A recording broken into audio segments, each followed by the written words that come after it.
Hey, welcome back to my channel podcast Online Seller Daily Life. Kali ini gue mau membahas tentang ide bisnis. Jadi, selama 10 episode ke depan, mungkin 11 lah ya, gue akan ceritain tentang ide-ide bisnis yang ada di kepala gue. Mungkin karena kemarin gue baru beli buku, judulnya 100 ide bisnis sampingan. Jadi itu banyak banget ide-ide bisnis sana. Terus gue pengen share aja sih ke kalian tentang ide bisnis yang mungkin kalian bisa pakai, bisa bikin gitu. Ya nggak tahu sih, coba aja dengerin ya. Kira-kira mencerahkan atau malah memusingkan ya. Silahkan dengerin podcast episode ini dan episode selanjutnya. Jangan kemana-mana, tetap stay tune ya, dengerin ya.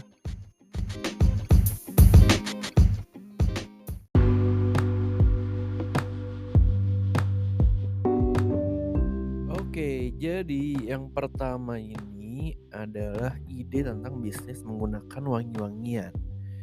Nah, gua ini bercerita ini cuma sebagai ide aja ya. Jadi kalian untuk lebih detailnya kalian mesti research sendiri.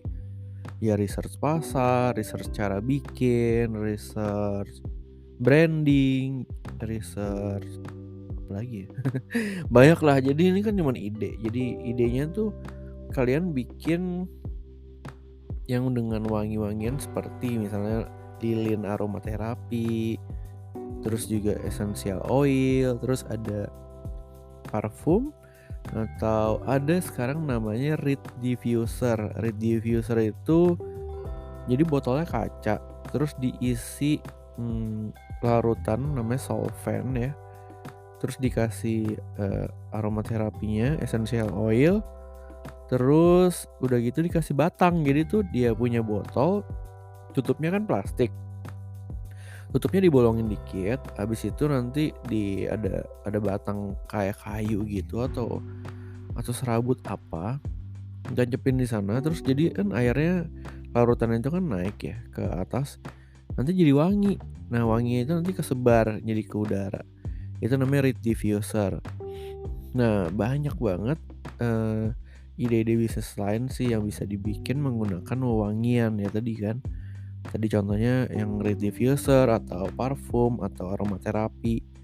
Nah, kalian tuh bisa cari sebenarnya bibitnya, banyak banget bibitnya dijual online. Terus kalau yang reed diffuser kan dalamnya perlu ada larutannya, larutan utamanya gitu ya. Atau kalau misalnya aromaterapi oil juga kan masih ada larutan utamanya. Itu juga banyak banget dijual. Ada yang plant based, ada yang non alkohol, ada yang pakai alkohol. Ya kalian cari sendiri deh. Nah sekarang tinggal bikin nih wangi-wangiannya mau ke arah mana.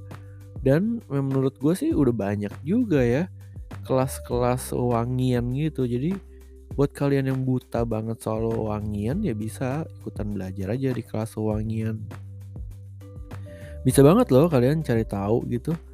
Misalnya saya mau wangian lebih ke earthy atau lebih ke floral atau lebih ke fruity gitu ya. Jadi kan ada yang wanginya orange gitu bergamot, atau wanginya mau ke lavender, atau wanginya mau ke melati, jasmine, rose gitu.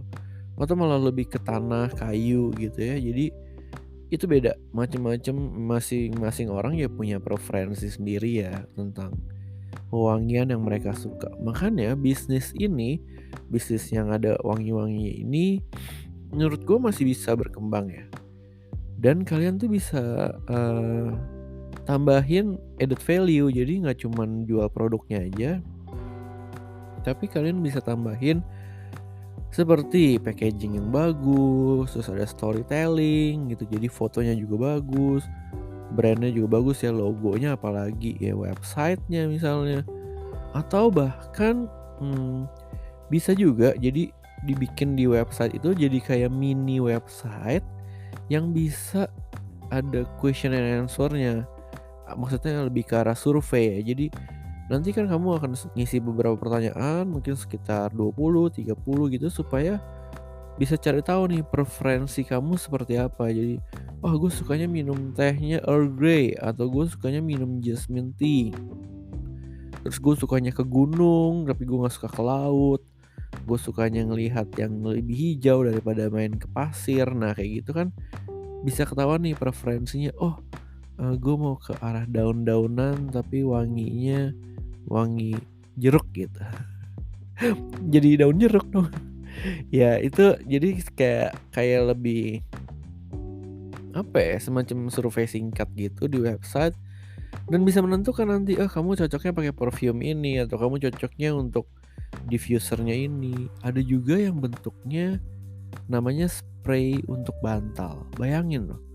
Jadi bantal itu sebelum ditidurin, di-spray dulu udah pakai itu biar kayak nyenyak. Gue pernah loh beli roll on ya aromaterapi gitu tapi untuk tidur gitu. Jadi gue olesin aja di daerah dekat hidung gitu ya.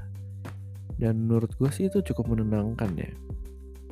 Nah, untuk apa bisnis ini ada beberapa kendala. Pertama, kalian tuh ya mesti tahu dulu ya teknis untuk membuatnya karena parfum atau wangi-wangian yang bagus ada yang lama bertahan, ada juga yang cepet habis.